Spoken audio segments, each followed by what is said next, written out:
Hi everybody, Chris Titley here and welcome to Scoreboard. This episode is powered by Swyftx, Australia's top-rated crypto exchange and proudly homegrown. Just like many of the athletes and business leaders we feature on Scoreboard. Hi, it's Chris Titley here, and on today's episode of Scoreboard the podcast, I'm joined by Dayna Finn. Dayna, thank you so much for being part of this series. Thanks for having me. Dayna, we're sitting here on Friday the 12th of September. You do have a game coming up against the Gold Coast this weekend. A big game, but before we get into that, the last two rounds, you have been on absolute fire. Describe how you're feeling right now. Feeling pretty good. I think just overall, I suppose from a team perspective, the growth we've made, I suppose probably complements my role on the team, and I'm contributing, I suppose, more than I ever have. And then from a personal perspective, it's kind of off the back of a strong preseason and probably the grind of the last 2 years. Starting from the bottom, I suppose, and getting to where I am now. So it's nice to see that growth personally, but also the growth as a team is definitely complementing that. So it's been good, and hopefully we can continue to, I suppose, show some strong performances going forward. Yeah, with the two games in a row where you've sort of added up to about 60 disposals in total, you've got some confidence now. Is there something that you can attribute to that? You're feeling comfortable now in the competition? Yeah, for sure. I think the main thing, I spoke to someone the other day, is probably confidence in my role and in my ability, in like trusting my teammates, knowing everyone's style, being able to, I suppose, bounce off each other much more. Confidence is probably the main thing, and I take that off probably a strong preseason, and my first two games kind of just getting comfortable, I suppose. Confidence is good, and taking that into the next few games, and I think it was good to back up a good performance, which is always a positive thing as well. And Dayna, from a confidence point of view and sport point of view, you've always been a confident person, broadly speaking, playing sport as in the juniors? Yeah, for sure. And I think that was probably one of the biggest challenges, is coming here probably knocks your confidence a little bit, because you are the big fish at home when you come to being the small fish here.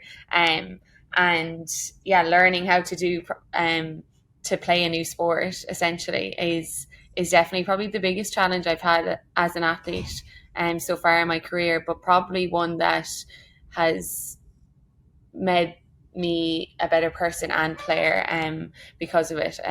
You can sometimes, I suppose, get comfortable in your role at home and always strive to be better, but when you play the sport for years upon years, things just come to you naturally. So kind of building up that confidence has been good, and finally seeing it come through now.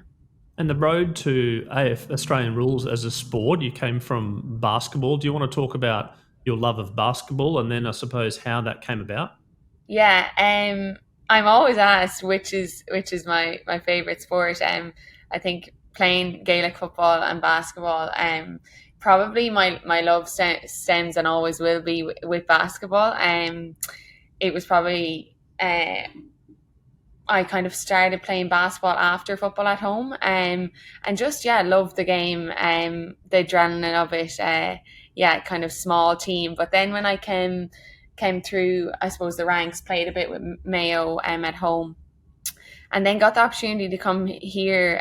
Kind of just came to me. I initially would have planned to, after my masters, to go and play in Europe basketball, and then this just came up, and I guess everything happens for a reason, and I said, why not? I'll go for a kick, and it definitely wasn't the greatest kick, and I suppose the opportunity to come across the world, learn a new sport, and as I talked about, like the challenge of learning something brand new again, has definitely been probably the biggest leap I've made as an athlete. So I talked the other day about, in my first year, like, definitely didn't love the game because it was a challenge. It was probably that love-hate relationship, and then last year kind of found my feet, had a much better season, and as this year then probably just loving the game, and I'm comfortable and confident in it.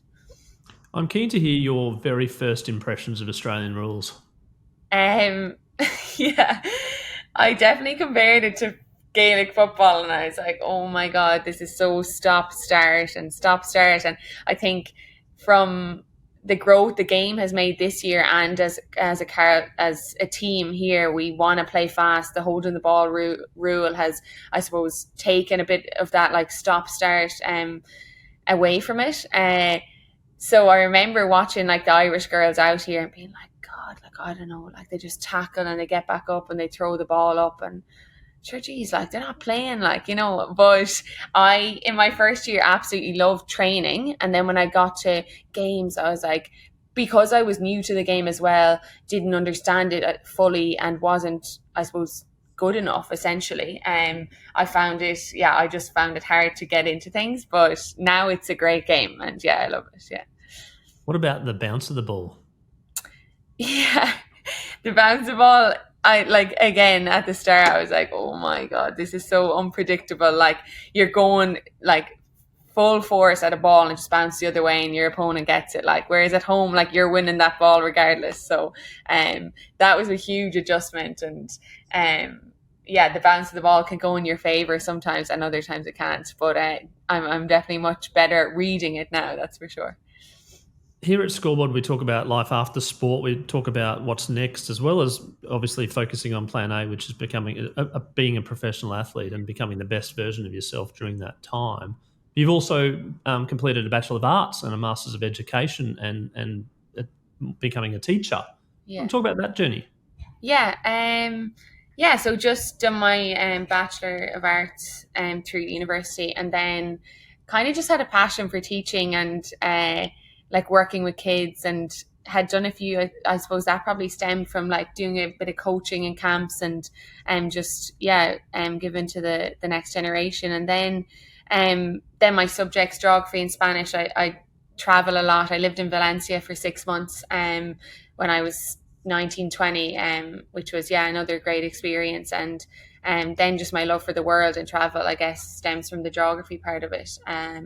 So I took that and done my master's in Trinity and played basketball, another phenomenal experience. And then when I finished my master's, came straight here, and I actually went home. I've been home the last 2 seasons, off seasons, and have just taught at home because I can't teach here. But so that's been great. And then another thing to add to that was probably Carlton Respects this year has been really good. Myself and Harriet Cordner and Aaron Fitzpatrick have been diving into that. So that's been fun to be in schools in Australia and primary schools. Just a different dynamic totally to the secondary school, but loving that as well. You want to dive into the Carlton Respects program a little bit in terms of who you're targeting, I suppose, and some of the objectives and why it's important to you? So we do the Road to Respects program in primary schools. We facilitate workshops to kids, and I suppose the whole theme of it is respect from a footy club sense and from like a classroom sense, and just in general respect in the world, and cover gender stereotypes, managing emotions, a bit of bullying and being a good buddy. And I think the feedback from these lessons that the teachers and the kids in the classrooms give is second to none. And I suppose having that extra edge of it being a Carlton Football Club program, the kids love it, and the feedback is very, very good. I'm keen to understand some of your values and the Carlton values and what makes a good team, I suppose, and teamwork, and what some of the principles that you've held with you through a long time to where you are now, being the best at what you're doing right now.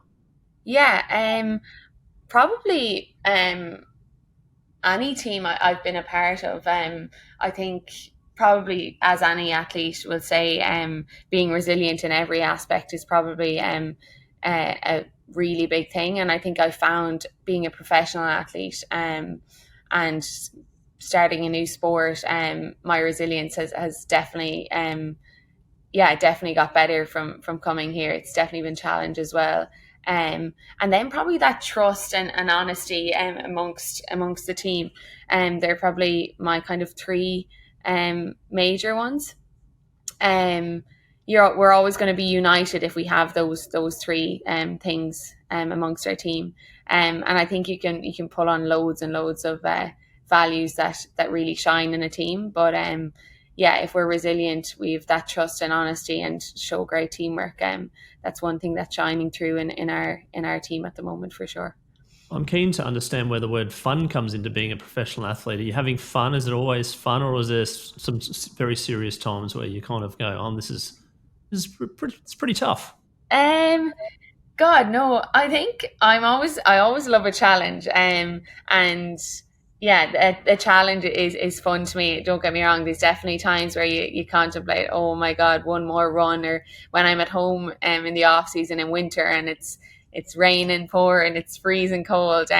Yeah, I definitely question things a few times. But I think probably again going back to like seeing the growth in myself throughout those times, and then like I'm having the best fun I've had since coming here at the moment. And my preseason was so fun, and I'm surrounded by great teammates who are great crack, and me myself and the Irish draw that crack out of them sometimes. So yeah, no, it's good.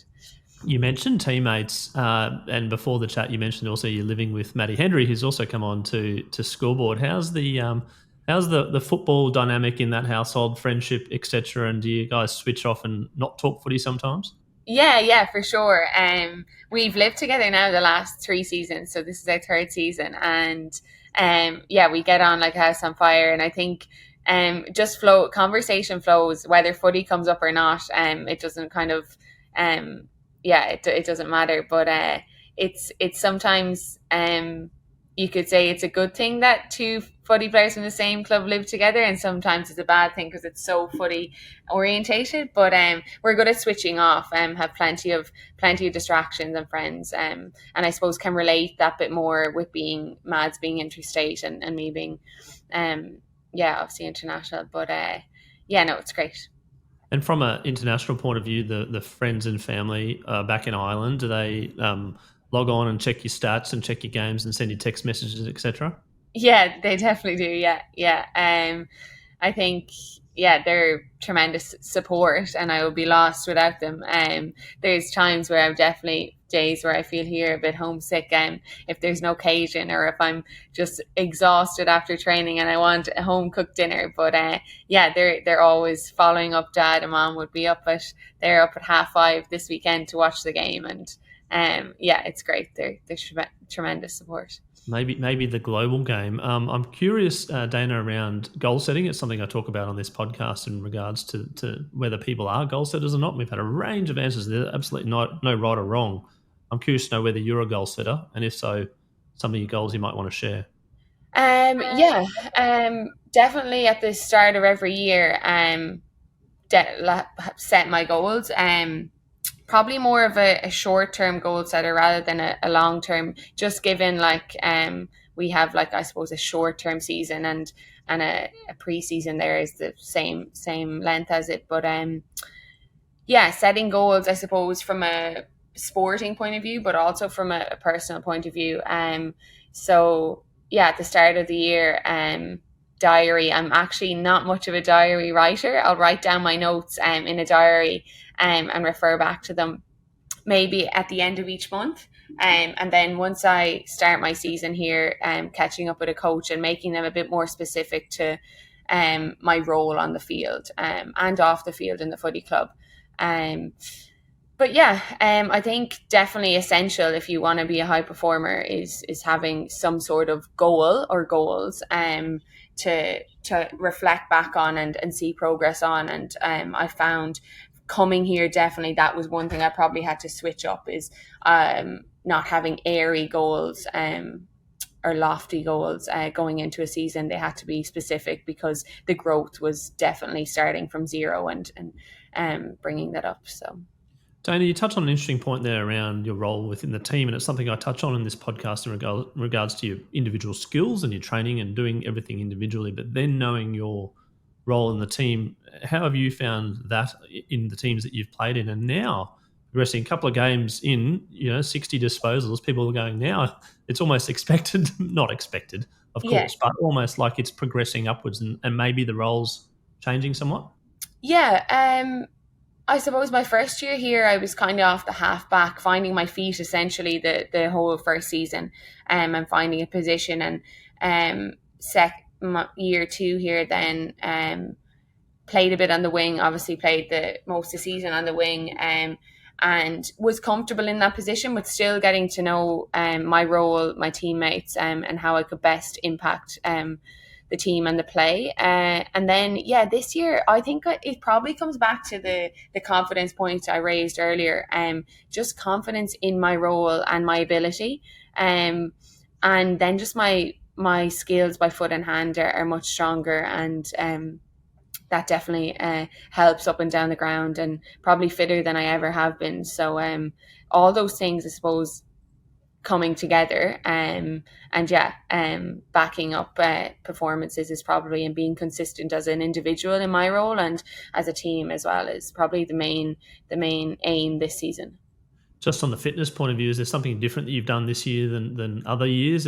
Or are you sort of keeping a gamified leaderboard on how many Ks you run a week and all that sort of stuff? No, I wouldn't say nothing different. I'm very, I suppose disciplined, like any athlete, probably a bit crazy in that sense. But I think just the style of football that we're playing has allowed me to, I suppose, get more sprint and I suppose grow as an athlete in that sense. And don't get me wrong, I was fit last year, but I think the style we want to play just allows for us to open up the game and just feel pretty good and have been injury free since last season. It's great. Looking ahead, if we repeat this podcast, let's say 3 years' time, 2028, where would you like Dayna Finn to be and have done? I'd like to have won a premiership with Carlton Football Club for sure. And can see myself, I suppose, playing footy. That's probably where I'd see myself. And then probably outside of that, maybe a bit of teaching on this front if we get visas and all that sorted. Because I think the purpose away from football is definitely one I value. Now, there's a couple of questions we always ask our athletes. One is the scoreboard moment, which is a moment in your life which is very visible, and it's almost like an image, and you can remember it like yesterday. And then from that moment, things changed in your life. God. If I talk about probably coming out here, probably the weekend that I kind of caught up with Carlton. I suppose went into that weekend meeting the GM of Carlton at the time in Ireland, and went into that really open-minded. Was kind of like, oh, we'll see, like, yeah, sure, I'll meet them. Went for a kick, hadn't touched the ball, and 5 days later I was signing a contract to move across the world. So that was probably a big moment in my career, and probably some would say probably a scary or surprising moment that I didn't see myself being in, but definitely grateful for all of that. Now, we do have a sponsor. We've actually got two sponsors on Scoreboard. The first sponsor and primary sponsor is Swyftx, which is Australia's most trusted cryptocurrency platform with over 1.2 million users in Australia and New Zealand. And as part of that sponsorship and their new campaign, Where Can Crypto Take You?, I ask our guests about their sporting bucket list, an event that they haven't attended live in the world of sport that you would love to attend. Dayna Finn, what's your sporting bucket list event? Yeah, I haven't been to a WNBA game, so that's definitely one of my bucket list games. I have. In 2005, I went to a New York Liberty game. It was awesome. And New York Liberty won it last year under Sandy Brodello, Aussie coach. Yeah, unreal. WNBA game. It's going nuts this year. Over 3 million people have attended a live game in the WNBA this year and breaking all records. So if you can get over there and add to that list at some point in time, that would be amazing. And Dayna, we also have a second partner here in Scoreboard, and that is PocketSmith. PocketSmith is the personal finance app for the household CFO, the one keeping the budget in check, paying the bills and kicking big goals. Over 80,000 Aussies use PocketSmith to track their spending, see their net worth, and plan ahead. Dayna Finn, I'm curious, do you budget? Yeah, I do. Yeah, that was probably one of my goals at the start of the year is minding my money more. But my parents always say, spend your money on yourself now because you'll be long enough spent it on someone else. And I say, have you spent loads of money on me? So, which they definitely have. There you go. So Yeah. PocketSmith's out there as a budgeting app if you wanted to check it out to be the CFO of the household. Now, we've got a little bit of a trivia before we get to one final question. And this is a new segment we do. It is AFLW, so we're going to do some AFLW trivia. I've got 3 questions for you, Dayna. You ready for the trivia? Yeah, go ahead. Right. Question 1. Which club won the inaugural AFLW Premiership in 2017? Oh my God. I can't tell you. I'm going to guess North Melbourne. No, it's the Adelaide Crows, and I'm curious to know what you were doing in 2017. I was in my bachelor's degree and I was playing basketball. Yeah. There you go. So probably not a huge amount of AFLW focus in 2017, so it's okay to get that one wrong. Now, the second question is, who was the first player to kick 50 career goals in the AFLW? I actually think I know. Is it from Carlton? Is it Darcy? Yes, it's from Carlton, and you are correct. Nice. There we have that. There you go. You better have got that one right. Otherwise, there might be a few people in the Carlton club going, right. You need to get better on your knowledge. Now, question number 3 to get 2 out of 3. Let's go. Which AFLW player has won the most League Best and Fairest awards? And I preface this to give you a little bit of a hint. They're both pre-2020.